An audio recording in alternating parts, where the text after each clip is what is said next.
Elizabeth K asks, I'd love to know microcurrent or different modalities for the marionette lines. The marionette lines, she's talking about these, what do we call these? I can't remember. Anyway, okay, let's just call them marionette lines. So there's a technical term that it's just poof right now. Marionette lines, I always show you to release the depressors, right? Everybody knows that. If you've been following me for a while, we got to release these. So we would start out there. Now, what I don't always show is the rhosaurus, which is a smile muscle, and it's kind of back up here underneath a couple muscles on each side, right? And so a lot of times if I release this and I'm sort of not impressed with the result, I will go in and release that rhosaurus, and it's usually very tight on people because, I mean, we smile, right? I hope. And when you're on top of it, you feel it. It's like, oh, a nice release. There it is.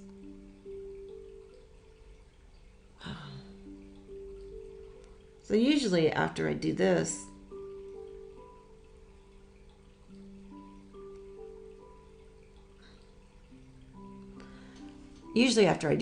this sort of fills back out and looks better. Like these are allowed to release at a deeper level. And if that doesn't work, you go in and you do the 360-degree stripping of the corners of the mouth. And I've showed you how to do that before. I have stuff on my hands right now, but you're basically trying to work out the balls of muscles, because there's so many different muscles that come together at the corner of the mouth that they will get very dehydrated, gnarled up. So you need to go in and start working that out. It will feel like a ball.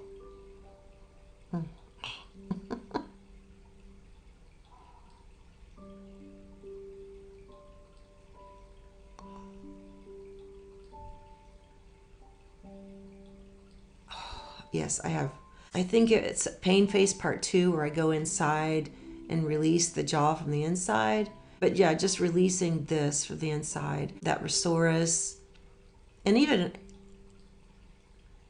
releasing the jaw for the lip. You can release the chin, and releasing the chin is a little tricky, but let me wash my hands. This is something I don't think I've ever showed you guys, at least not on film, but you're basically gonna take your finger, and this releases the balled up chin. It's kind of hard for me to do laying down. I don't think I've ever done this laying down.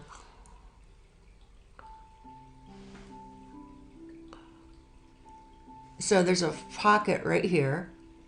It's like being on the inside of the depressor, right? So there's a pocket right here, and you're gonna stick your finger in it, and it's gonna burn, and you're gonna stop, and you're just gonna sit there until it stops burning. And now we're not gonna jam it till we're screaming and it's excruciating, but it will be tight. And the idea is just to meet resistance and just stop. And then let it do its burning thing and just sit there for a while, maybe 30 seconds. And then move one finger next door, right? One finger over and do it again.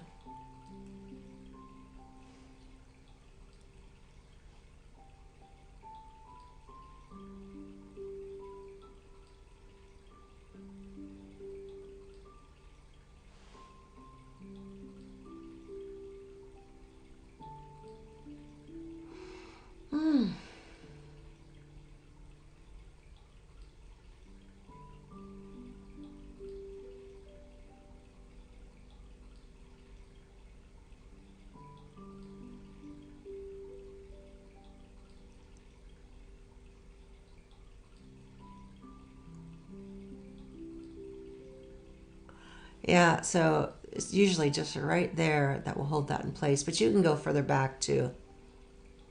And I like to do my finger sort of pointing towards my gums, because if you point out, you're getting all that extra. It's like an extra, it's almost too much the first couple times. So it's like not just opening up the space, it's pushing it back out. So what we want to do is put our finger towards the gum to start. And it's straight down.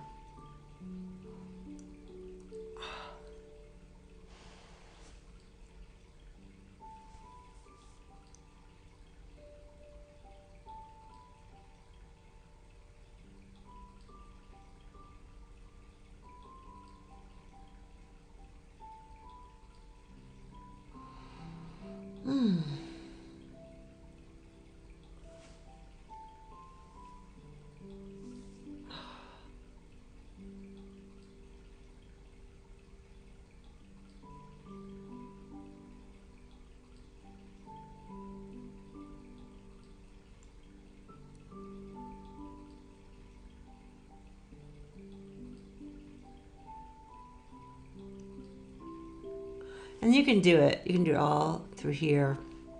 You can do it up here. And this will really help with releasing through here.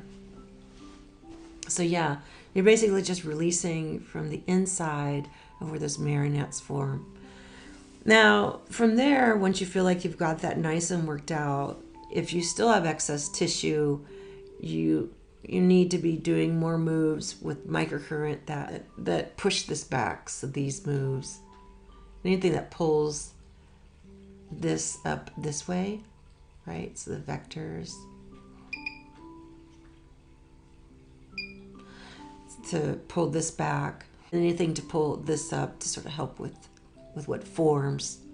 And then if they're really stubborn, you can also consider the Oralift, because what happens is over time we actually lose height in our face because of grinding.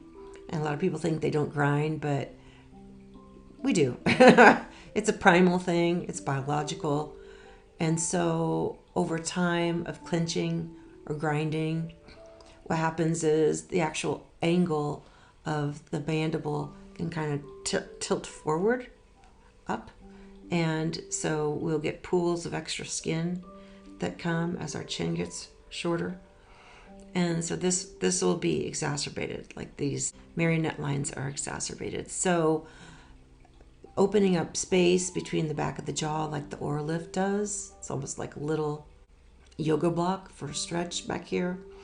It sort of brings the bottom third of the mouth back online and gives us that extra width back. Because you think about your grandma and your grandpa, how this starts to collapse and everything moves in. That's just bone and that socket sort of wearing away, and the angle of mandible changing. So that Oralift addresses that hidden cause of aging.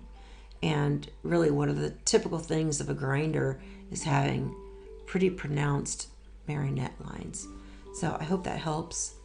And let's look at the next question.